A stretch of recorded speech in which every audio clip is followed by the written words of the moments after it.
जय हिंद। उत्सव आईएएस के इस यूट्यूब प्लेटफॉर्म पे आप सभी का स्वागत है। आइए आज हम लोग चर्चा भारत के बजट पे करते हैं, जो कि एग्जाम के पॉइंट ऑफ व्यू से काफी महत्वपूर्ण है और एग्जाम में एक दो क्वेश्चन बजट से बना ही जाते हैं, चाहे वो वनडे एग्जाम हो या पीसीएस लेवल का एग्जाम हो।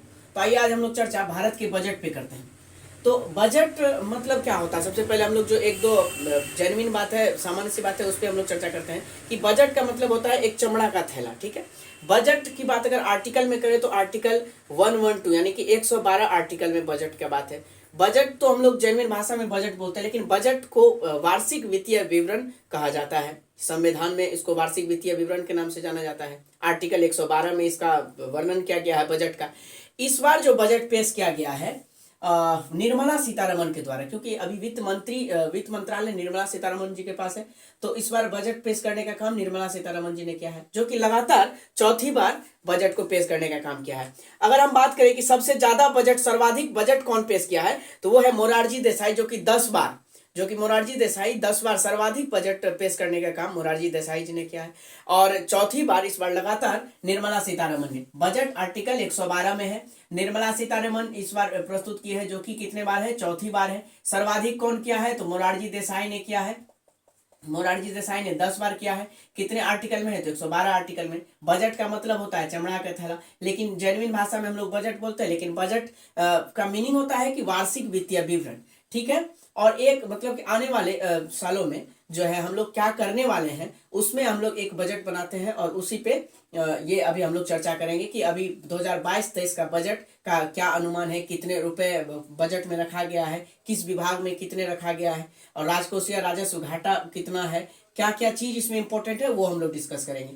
तो सबसे पहले हम लोग देखते हैं कि इस बार बजट में क्या क्या इंपॉर्टेंस है। सबसे पहली बात की 4 प्राथमिकताओं पे इस बार बल दिया गया है। बजट में 4 प्राथमिकताओं पे बल दिया गया है। आप लोग यहाँ देख सकते हैं कि 4 प्राथमिकता क्या क्या है। एक तो है पीएम गति शक्ति।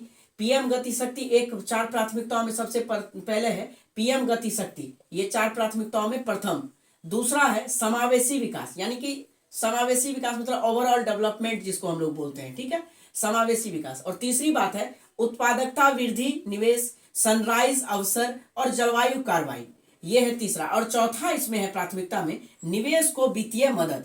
ठीक है, निवेश को वित्तीय मदद। ये 4 प्राथमिकता है। 4 प्राथमिकता क्या क्या है, पीएम गति शक्ति है, समावेशी विकास है, उत्पादकता वृद्धि निवेश, उसी में सनराइज अवसर, जलवायु कार्रवाई और निवेश को वित्तीय मदद, ये 4 प्राथमिकता है। ठीक है, अब ये 4 प्राथमिकता जो है इसमें एक एक करके हम लोग इसको डिस्क्राइब करेंगे, पीएम गति शक्ति में क्या क्या है। तो सबसे पहले हम लोग देखते हैं कि इस बार का जो बजट रखा गया है टोटल कितना है।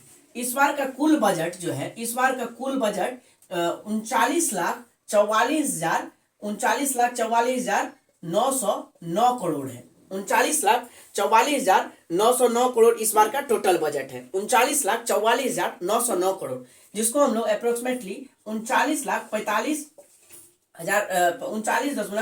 लाख करोड़ हम लोग बोल सकते हैं। कितना बोल सकते हैं, 39,45 लाख करोड़। लेकिन अगर पूरा डाटा में पूछे तो 39,44,909 करोड़।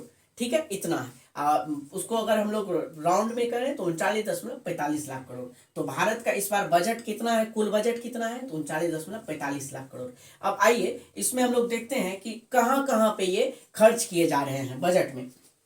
तो सबसे पहले अब हम लोग देखते हैं कि बजट में 39,45 लाख करोड़ जो है, इसमें प्राप्ति होने का अनुमान कितना है, और इसमें हम लोग जो है खर्च जो करेंगे वो कितना है। प्राप्ति होने के लिए दो होता है, एक होता है राजस्व प्राप्तियां और एक पूंजीगत प्राप्तियां। राजस्व प्राप्तियां कितना है, राजस्व प्राप्तियां कितना है, तो यहाँ पे मैं लिख रहा हूं राजस्व प्राप्तियां, रेवेन्यू रिसिप्ट जिसको बोला जाता है। राजस्व प्राप्तियां आपको है 22,04,422 करोड़ रुपया। राजस्व प्राप्तियां कितना है, 22,04,422 करोड़। 22,04,422 करोड़ ये आपको राजस्व प्राप्तियां हैं। 22 लाख, इतना आप लोग याद नहीं भी रखेंगे कोई दिक्कत नहीं है, एग्जाम में आपको क्लिक कर जाएगा। सिर्फ अगर आप 22 लाख याद रखते हैं तो भी आप लोग समझ सकते हैं, नहीं तो आप 22,04,422 करोड़ रुपए ये भी कर सकते हैं। ठीक है, तो राजस्व रेवेन्यू रिसिप्ट कितना है, 22,04,422 करोड़। अब हम लोग पूंजीगत रिसिप्ट देखते हैं। पूंजीगत रिसिप्ट कितना है, तो पूंजीगत रिसिप्ट की बात करते हैं तो 17,40,457 करोड़ रुपया। 17 लाख 17,40,457 करोड़ रुपया, 487 करोड़ रुपया, 17,40,487 करोड़ रुपया इतना पूंजीगत रिसिप्ट है हमारा। तो राजस्व प्राप्तियां हो गया 22,04,422 करोड़ रुपया और पूंजीगत प्राप्ति हो गया 17,40,487 करोड़ रुपया। ये दो बात हो गई। पैसा हमारा यहां से आ रहा है राजस्व से इतना और पूंजीगत से इतना। कुल कितना है? 39.45 लाख करोड़ रुपया। कुल है 39,45,000 करोड़ रुपया। और राजस्व प्राप्तियां रेवेन्यू रिसिप्ट, मैं अभी तो मैं इसमें टू द पॉइंट आपको बता रहा हूं। फिर आगे वाले वीडियो में हम लोग राजस्व पे चर्चा करेंगे। जब इकोनॉमी का क्लास चलेगा तब हम लोग एक एक शब्द पे एक एक चीज पे काम करने वाले हैं। राजस्व प्राप्तियां 22,04,422 करोड़ रुपया। पूंजीगत प्राप्तियां 17,40,487 करोड़ रुपया। ये तो प्राप्ति की बात हो गई। आइए अब हम लोग देखते हैं कि खर्च कहां पे होगा, मतलब खर्च होने का अनुमान कितना है, राजस्व खर्च कितना है और पूंजीगत खर्च कितना है। तो राजस्व खर्च की अगर बात करते हैं, खर्च में अगर देख लें दो तरह का खर्च, एक राजस्व खर्च, एक पूंजीगत खर्च। जिस तरह से राजस्व आय और पूंजीगत आय, उसी तरह से राजस्व खर्च और पूंजीगत खर्च। राजस्व खर्च में कितना है? तो राजस्व खर्च है आपका 31,94,663 करोड़, 31,94,663 करोड़ इतना है आपको राजस्व खर्च। ये आपको ठीक है, जिसको कि रेवेन्यू एक्सपेंडिचर बोला जाता है। और कैपिटल एक्सपेंडिचर आपका है 7,50,246 करोड़, 7,50,246 करोड़। तो आप लोग ऐसे याद रख सकते हैं कि 31 लाख लगभग आपका राजस्व खर्च है और पूंजीगत में 7,50,000, 7.5 लाख आपका ये खर्च है। तो ये एक बात हो गई कि राजस्व प्राप्ति और राजस्व खर्च, पूंजीगत प्राप्ति और पूंजीगत खर्च। अब हम लोग आगे बढ़ते हैं। अब हम लोग देखते हैं कि राजकोषीय घाटा, राजस्व घाटा, प्राथमिक घाटा और प्रभावी घाटा कितना परसेंट रहने का, कितना प्रतिशत रहने का अनुमान लगाया गया है, या पिछले वर्ष कितना था, उस सब पे हम लोग बात अभी करेंगे। तो आइए हम लोग देखते हैं कि राजकोषीय घाटा की जैसे बात आती है तो राजकोषीय घाटा इस बार का अनुमान है 6.4%, जो कि कुल आय का 16,41,196 करोड़ है। राजकोषीय घाटा कितना है? 6.4%, जो कि पिछले बार 6.9% था। तो राजकोषीय घाटा की बात जहां पे आती है तो आपको 6.4%, और राजस्व घाटा आपको जो है, राजस्व घाटा आपको आ जाएगा 3.8%। राजस्व घाटा कितना आएगा? 3.8% रहने का अनुमान है। अगर इसको हम लोग काउंट करते हैं रुपए में तो टोटल हो जाएगा 9,90,241 करोड़ रुपया, 9,90,241 करोड़ रुपया। और राजकोषीय घाटा की अगर बात करें 6.4% का तो 16,61,196 करोड़ रुपया। राजकोषीय घाटा 16,61,196 करोड़ रुपया। और आपको राजस्व घाटा 3.8% है, जो कि कितना रुपया में हो जाएगा? तो 9,90,241 करोड़ रुपया। वहीं पे अगर प्रभावी घाटा की बात करें,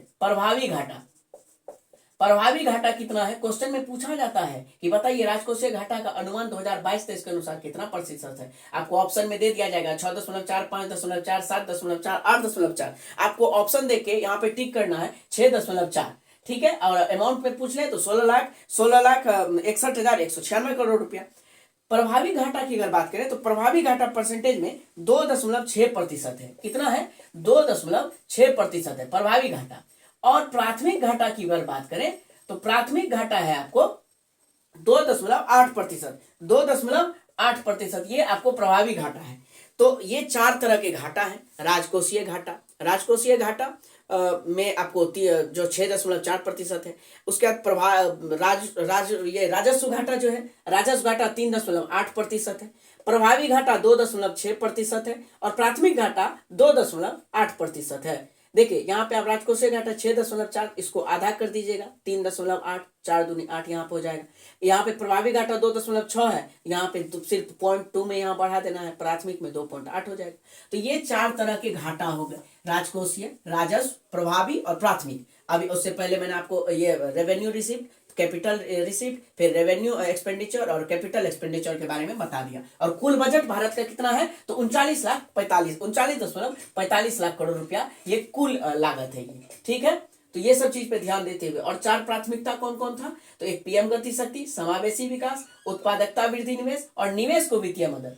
आर्टिकल कितने के अंतर्गत बजट आता है? 112 आर्टिकल। इस बार कौन प्रस्तुत किया है? तो निर्मला सीतारमण ने। ये कितनी बार किया है? तो चौथी बार लगातार है। सबसे ज्यादा कौन किया है? तो मोरारजी देसाई ने किए हैं, 10 बार लगभग ये किए हैं। और ये बजट अभी जो है 112 आर्टिकल के अंतर्गत आता है। आगे हम लोग बढ़ते हैं, जैसे कि अब एक सवाल यहाँ पे आता है कि रुपए आता कहाँ से है। आप ये देखते होंगे कि रुपए आता कहाँ से है और सबसे ज्यादा खर्च कहाँ पे होता है, तो ये एक देखने की बात है। हम लोग चलिए यहाँ पे चर्चा करते हैं कि जो रुपया है वो कहाँ से आता है और कहाँ को जाता है ना, कहाँ से आता है और कहाँ को जाता है, ये चर्चा हम लोग करते हैं। तो सबसे ज्यादा जो रुपये आता है वो है उधारी, उधार और देयता से, उधार और देयता से ये रुपया आता है। लगभग 35% जितना भी रुपया आता है उसका 35% हम लोग उधार और देयता से प्राप्त करते हैं। उधार और अन्य देयता से हम लोग ये 35% प्राप्त करते हैं। बात आती है यहाँ माल और सेवा कर से, यानी कि जीएसटी से, गुड्स एंड सर्विस टैक्स, उससे हम लोग 16% प्राप्त करने का काम करते हैं। उससे कितना प्राप्त करने का काम करते हैं? 16। तो यहाँ आप डायरेक्ट लिख सकते हैं जीएसटी से 16%, कितना प्रतिशत? 16%। उधार और देयता से कितना? 35%। जीएसटी से कितना? तो 16%। उसके बाद कॉर्पोरेट टैक्स या इनकम टैक्स, इस सब से हम लोग 15% प्राप्त करने का काम करते हैं। ठीक है, ये हम लोग को पैसा आता है यहाँ पे। तो उधार और देयता से 35%, जीएसटी से 16%, और यहाँ पे इनकम टैक्स ले लीजिए या कॉर्पोरेट टैक्स जो भी है, इनकम टैक्स निगम कर, कॉर्पोरेट टैक्स निगम कर और आयकर विभाग यानी कि इनकम टैक्स, उससे हम लोगों को 15% आने का ये होता है। और उसके बाद उत्पाद शुल्क जो है, यानी कि जो केंद्रीय उत्पाद शुल्क है वो 7% आता है। केंद्रीय उत्पाद शुल्क कितना आता है? 7% आता है। ठीक है, तो ये सब बात है। ये 5 चीज है जो कि आपको याद रखना है कि उधार और देयता से कितना आता है? 35%, जीएसटी से कितना? 16%, इनकम टैक्स कॉर्पोरेट से कितना? 15%, और उत्पाद शुल्क से कितना आता है? उत्पाद शुल्क से 7%। उत्पाद शुल्क से कितना आता है? ये आता है आपको यहाँ पे 7%। ठीक है, ये तो हो गया कि पैसा आने का।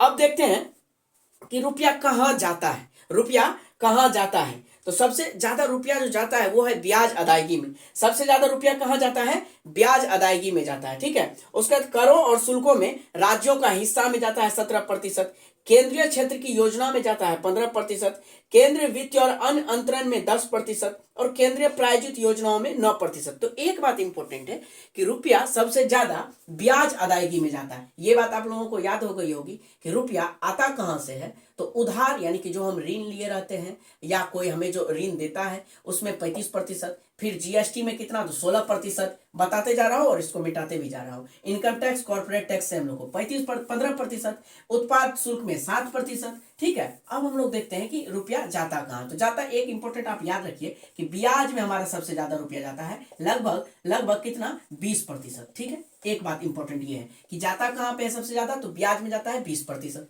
ये भी आपसे कभी कभी क्वेश्चन में पूछ लिया जाता है। चलिए अब हम लोग आगे बढ़ने का काम करते हैं। आगे बढ़ते हैं, एक चीज आप लोग ये सुने होंगे बजट में, पीएलआई। पीएलआई क्या है? आइए पीएलआई के बारे में हम लोग थोड़ा सा देख लेते हैं क्या है। पीएलआई का मतलब होता है, पीएलआई का मतलब होता है production linked incentive, production linked incentive. ठीक है, तो ये होता है पीएलआई का मतलब। ये पीएलआई में, प्रोडक्शन लिंक इंसेंटिव में, ये देखिए कितने क्षेत्र आते हैं इसमें। प्रोडक्शन लिंक इंसेंटिव में कितने क्षेत्र आते हैं? तो ये 14 सेक्टर इसमें आते हैं। कितने सेक्टर आते हैं इसमें? 14 सेक्टर। प्रोडक्शन लिंक इंसेंटिव में 14 सेक्टर आते हैं। कितने सेक्टर आते हैं?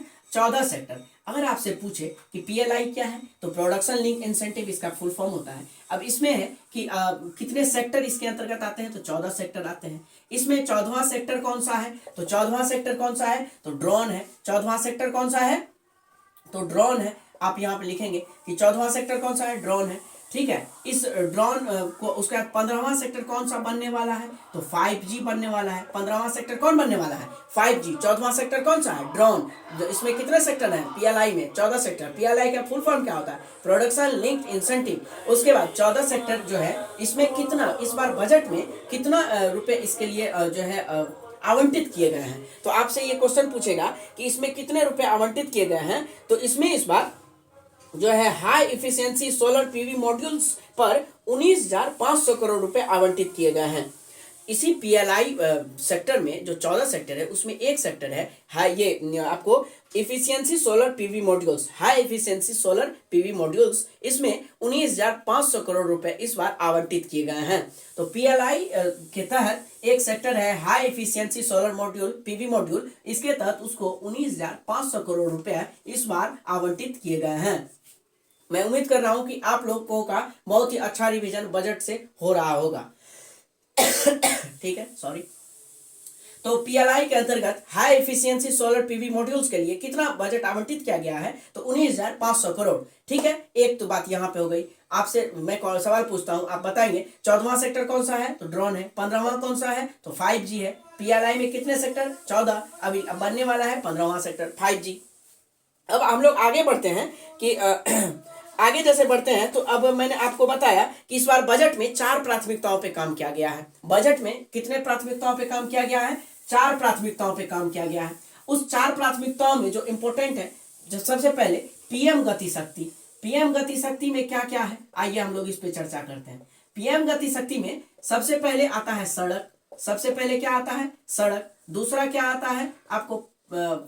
दूसरा आता है आपको परिवहन। परिवहन से ही रिलेटेड सभी चीज इसमें आता है। ठीक है, यानी कि सड़क, परिवहन में रेलवे, एयरपोर्ट, पत्तन। ठीक है, उसके बाद आ जाएगा आपको माल परिवहन, जलमार्ग और लॉजिस्टिक अवसंरचना। तो क्या क्या आ जाएगा? सड़क, फिर ये परिवहन, यानी कि परिवहन में ही आ जाएगा। परिवहन में आ जाएगा आपको क्या? रेलवे। रेलवे आ जाएगा।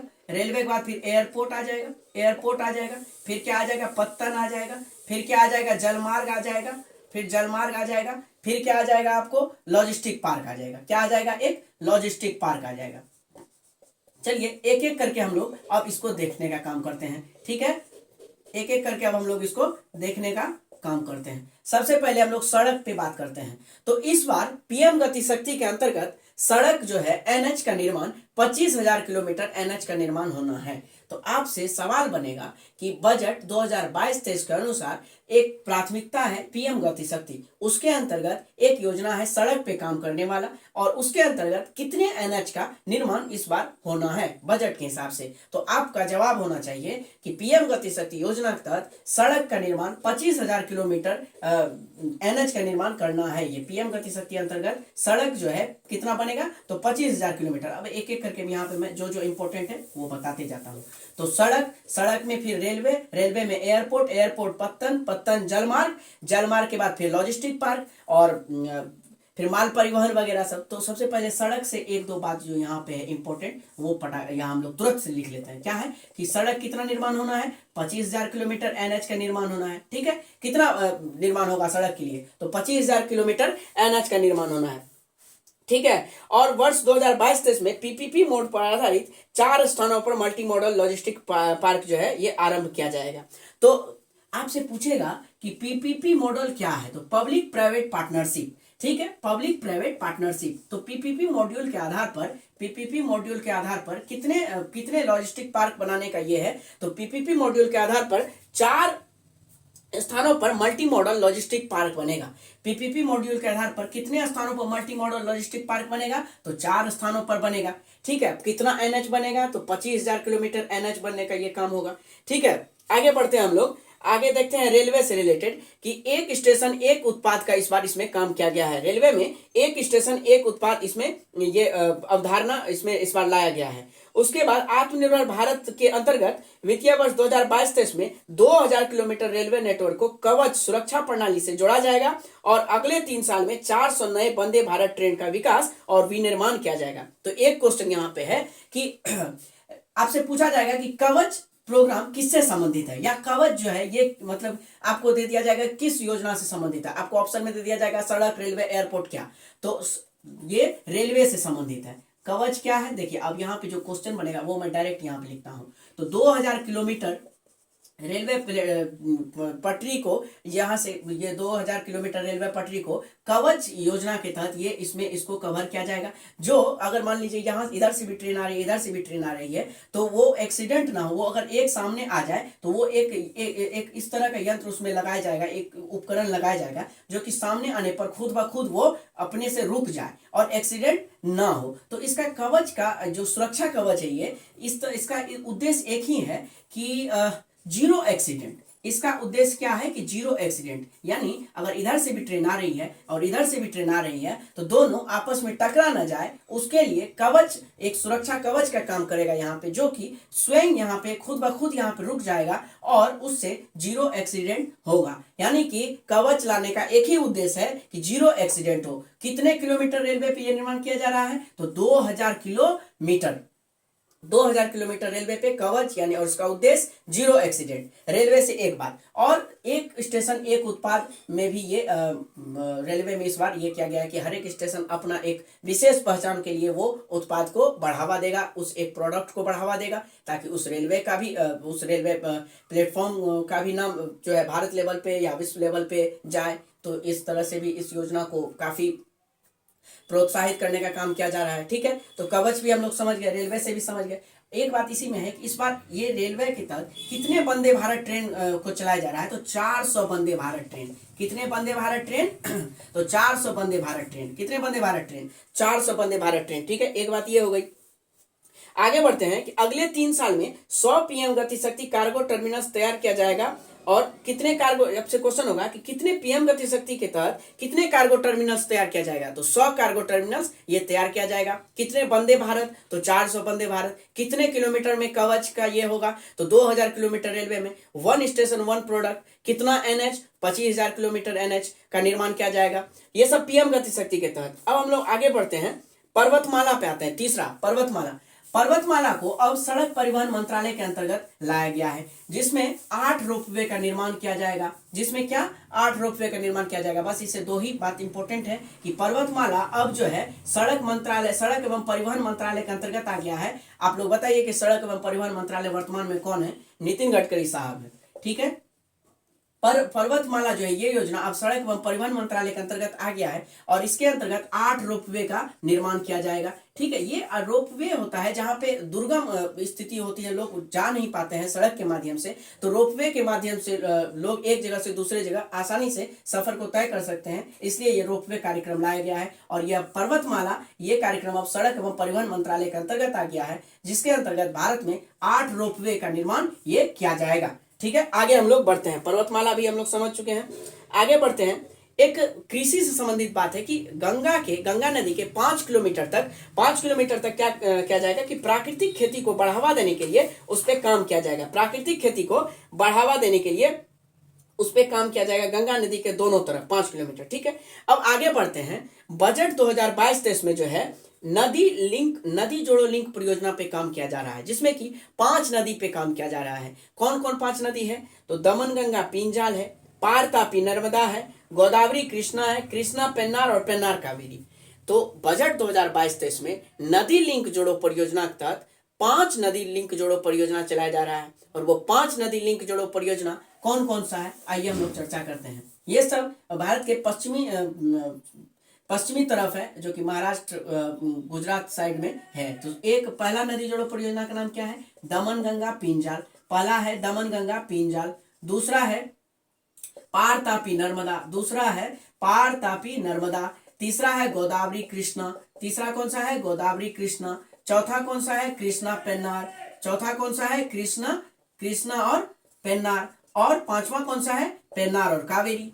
पांचवा कौन सा है? पेन्नार और कावेरी। यही 5 नदी लिंक जोड़ो परियोजना अभी वर्तमान में बजट के हिसाब से इस पे काम किया जा रहा है। ठीक है, एक इसमें जो है ये दमन गंगा पिंजाल, पार तापी नर्मदा, गोदावरी कृष्णा पेन्नार और कावेरी। पेन्नार और कावेरी ये जो है नदी जोड़ो परियोजना इस बार ये चलाया जा रहा है। एक नदी जोड़ो परियोजना केन बेतवा लिंक परियोजना, उस पर भी काम हो रहा है, जिसमें कि एमपी, यूपी, छत्तीसगढ़, इन सब राज्यों को इस परियोजना से लाभ मिलता है। ठीक है, एक है ये केन बेतवा लिंक परियोजना। केन बेतवा लिंक परियोजना ये क्या है? केन बेतवा लिंक परियोजना, इस पे इस बार 44,605 करोड़ रुपया खर्च किया जा रहा है। कितना? आपसे जो क्वेश्चन पूछेगा वही मैं इसमें डिस्क्राइब कर रहा हूँ। केन बेतवा लिंक पे कितना इस बार बजट के हिसाब से कितना खर्च किया जा रहा है? तो 44,605 करोड़ रुपया। कितना सोलर जो है, मतलब एक सोलर के द्वारा एनर्जी प्राप्त किया जाएगा और एक है हाइड्रोलिक के द्वारा। तो सोलर के द्वारा कितना किया जा रहा है? तो सौर ऊर्जा का इसमें जो है 27 मेगावाट, और जो है इस परियोजना में हाइड्रो पावर के द्वारा 103 मेगावाट। तो क्वेश्चन है कि हाइड्रो पावर के द्वारा कितना मेगावाट का उत्पादन किया जाएगा, तो 103, और सौर ऊर्जा के द्वारा तो 27 मेगावाट। एक क्वेश्चन यहाँ से बनेगा कि हाइड्रो पावर के द्वारा कितने ऊर्जा मेगावाट का यहाँ पे निर्माण किया जाएगा इस कैनवेस वाली लिंक के द्वारा, तो 103, और सौर के द्वारा 27 मेगावाट। ठीक है, अब हम लोग आगे बढ़ते हैं, एजुकेशन पे आते हैं। एजुकेशन में इस बार बजट पे एक पीएम ई विद्या करके योजना लाया गया है, जिसमें कि टीवी चैनल 12 टीवी चैनल को बढ़ा के ये 200 टीवी चैनल करने का इस बार योजना है, जिसमें कि 1 से लेके 12 तक के बच्चों को पढ़ने में आसानी हो। और इसमें जो है टॉप 100 जो यूनिवर्सिटी है उसको भी जोड़ने का काम इसमें किया जा रहा है। तो एजुकेशन से बस एक बात याद रखना है कि पीएम ई शिक्षा ई विद्या योजना। आगे बढ़ते हैं, अब हम लोग इसमें देखते हैं कि एमएसएमई में आपसे एक क्वेश्चन पूछेगा कि रैंप किससे संबंधित है, रैंप योजना किससे संबंधित है। तो रैंप जो है, रैंप होता है एक RAMP, रैंप ये किससे संबंधित है, तो रैंप एमएसएमई से संबंधित है। एमएसएमई बताने की जरूरत नहीं, सूक्ष्म लघु और मध्यम उद्योग, इसी को एमएसएमई कहा जाता है। रैंप योजना क्या है, तो रैंप में एमएसएमई को काफी प्रोत्साहित करना, उत्साहित करना, और इस एमएसएमई को बढ़ावा देने के लिए, एमएसएमई को खूब बड़े पैमाने पर लाने के लिए रैंप कार्यक्रम चलाया जा रहा है। और रैंप कार्यक्रम चलाने के लिए इस बार बजट में 6000 करोड़ का ये आवंटित किया गया है, 6000 करोड़ रुपया आवंटित किया गया है बजट के लिए। ठीक है, एमएसएमई से संबंधित है रैंप, और रैंप में कितना रुपया लगाया जा रहा है, तो 6000 करोड़ रुपया लगाया जा रहा है रैंप योजना के तहत। आगे बढ़ते हैं हम लोग, एक है पीएम डिवाइन योजना। ये पीएम डिवाइन योजना क्या है, तो ये भी बजट से ही संबंधित है, बजट से ही संबंधित है पीएम डिवाइन योजना। तो आप देखिए, जैसे ही पीएम डिवाइन योजना की बात आएगी तो आपको नाम से ही स्पष्ट हो जाएगा कि पीएम प्रधानमंत्री डिवाइन डेवलपमेंट ऑफ ये यहाँ पे एनी देखिए नॉर्थ ईस्ट, ये डेवलपमेंट करने का काम है। कहाँ पे, development north east area, north east India मतलब भारत के जो उत्तर पूर्वी राज्य हैं, यानी कि ये असम, अरुणाचल प्रदेश, मेघालय, मिजोरम वगैरह, उसमें डेवलपमेंट करने का काम ये पीएम डिवाइन योजना के तहत ये किया जा रहा है। उसी तरह से वाइब्रेंट विलेज में भी ये जो है नॉर्थ ईस्ट के ही स्टेट को काम करने का यहाँ पे काम किया जाएगा। ठीक है, उसके बाद बजट से संबंधित ये सब मुख्य बातें हैं जो कि एग्जाम के पॉइंट ऑफ व्यू से काफी महत्वपूर्ण है, वही मैंने यहाँ पे आप लोगों को बताने का काम किया है। अब हम लोग से एक चीज देख लेते हैं कि बजट में जो किस किस विभिन्न परियोजनाओं पर जो कितना कितना रुपया खर्च किया गया है, वो बस एक नजर में हम लोग अब देख लेते हैं। एक है मनरेगा पे कितना खर्च हुआ है, पीएम किसान पे कितना, और जल जीवन मिशन पे कितना हुआ है। तो मनरेगा में जो खर्च हुआ है, मनरेगा में आपको खर्च हुआ है 73,000 करोड़ रुपया। मनरेगा में कितना खर्च हुआ है, मनरेगा में खर्च हुआ है 73,000 करोड़, मनरेगा में 73,000 करोड़ हुआ है। जल जीवन मिशन में हुआ है आपको, जल जीवन मिशन में हुआ है आपको 60,000 करोड़ रुपया हुआ है, जल जीवन मिशन में 60,000 करोड़ रुपया हुआ है। और पीएम किसान में 68,000 रुपया हुआ है, पीएम किसान में 68,000 रुपया ये खर्च हुआ है। ठीक है, ये तो होगा योजना पे सबसे ज्यादा, मनरेगा में 73,000, जल जीवन में 60,000 और पीएम किसान में 68,000। ठीक है, ये तो हो गया योजना पे। अब हम लोग मंत्रालय में देखते हैं जो किस मंत्रालय पे सर्वाधिक खर्च किए गए हैं। तो रक्षा मंत्रालय पे 5,25,166 करोड़, सेना रक्षा मंत्रालय, अभी रक्षा मंत्री कौन है, राजनाथ सिंह, रक्षा मंत्रालय पे कितना खर्च हुआ है, 5,25,166 करोड़ रुपया, 5,25,166 करोड़ रुपया। फिर इसी तरह से उपभोक्ता मामला और खाद्य मंत्रालय पर भी 2,17,684, और सड़क परिवहन और राज्य मंत्रालय पर 1,99,108 करोड़ रुपया, सड़क एवं परिवहन राज्य मंत्रालय पर 1,99,108 करोड़ रुपया। तो ये सब बजट से संबंधित कुछ महत्वपूर्ण जानकारी थी जो कि एग्जाम के पॉइंट ऑफ व्यू से पूछे जाते हैं। ठीक है, एक बात है कि नेशनल रोपवे डेवलपमेंट प्रोग्राम जो है, इसमें मैंने आपको बताया ही कि जो 8 रोपवे बनेगा जो कि 60 किलोमीटर लंबी होगी। कितनी लंबी होगी, 60 किलोमीटर लंबी होगी। तो चलिए बजट को हम लोग 1 मिनट में रिवीजन करते हैं जो कि एग्जाम के पॉइंट ऑफ व्यू से महत्वपूर्ण है। ठीक है, सबसे पहले बजट हम लोग वार्षिक वित्तीय विवरण बोलते हैं, लेकिन जेन्युइन भाषा हम लोग बजट बोल देते हैं। बजट कितने आर्टिकल में आता है, तो 112 आर्टिकल में आता है। इस बार कौन बजट पेश किया, तो निर्मला सीतारमण, चौथी बार।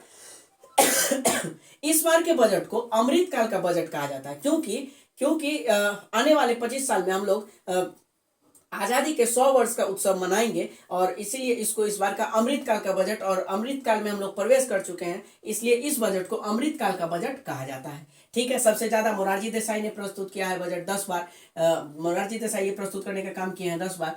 कुल बजट 39.45 लाख है। 4 प्राथमिकताओं पे काम किया गया है: पीएम गति शक्ति, समावेशी विकास, उत्पादकता वृद्धि, निवेश और निवेश को वित्तीय पोषण। इसी तरह से आगे बढ़ेंगे तो ये सड़क, पीएम गति शक्ति में सड़क जो है 25,000 किलोमीटर, एनएच के निर्माण, 4 multi modal logistic park, 400 Vande Bharat ये ट्रेन का ये किया जाएगा। उसके बाद आपको जो है 2000 किलोमीटर रेलवे के लिए कवच प्रोग्राम लाया गया है। 8 रोपवे होगा जो कि 60 किलोमीटर लंबा परियोजना है। ये रोपवे पर्वतमाला को अब सड़क परिवहन के मंत्रालय के अंतर्गत रख दिया गया है। कृषि से संबंधित में 5 किलोमीटर गंगा नदी किनारे प्राकृतिक खेती को बढ़ावा देने के लिए काम किया जाएगा। फिर नदी लिंक जोड़ो परियोजना में 5 नदी पे काम किया जा रहा है। केन बेतवा लिंक जो कि सबसे ज्यादा प्रभावी है, उस पर 44,605 करोड़ रुपया खर्च किया जा रहा है। फिर इसी तरह से आगे बढ़ने पर पीएम ई शिक्षा योजना, ई विद्या योजना में 1 से 12 तक के बच्चों के लिए 12 टीवी चैनलों से बढ़ा के 200 टीवी चैनल कर दिया गया है। उसमें टॉप 100 यूनिवर्सिटीज को भी जोड़ा जाएगा। फिर इसी तरह आगे बढ़ने पर पीएम डिवाइन योजना जो कि नॉर्थ ईस्ट के विलेज पे काम किया जाएगा। वाइब्रेंट विलेज उसी पे है। रैंप जो है एमएसएमई से संबंधित है, जिसमें 6,000 करोड़ रुपया लगाया जाएगा। फिर आगे बढ़ते हैं हम लोग तो विभिन्न मंत्रालय और विभिन्न योजनाओं पे खर्च किए हुए रुपए का भी जिक्र मैंने यहाँ पे किया ही। तो फिर आने वाले वीडियो में हम लोग बिहार के बजट से भी संबंधित कुछ महत्वपूर्ण जानकारी यहाँ पे मैं बताने का काम करूंगा। फिर जैसे जैसे डिमांड होगा वैसे वैसे मैं यहाँ पे वीडियो बनाऊंगा। हर एक टॉपिक पे, हर एक चैप्टर वाइज हम लोग कवर करेंगे। तब तक के लिए आप लोग इसे देखें और एग्जाम की तैयारी बेहतर आप लोग करें। वनडे चाहे हो या पीसीएस हो, सभी में बजट से संबंधित प्रश्न पूछे ही जाते हैं। फिर हम लोग मिलेंगे नेक्स्ट वीडियो में। तब तक के लिए जय हिंद।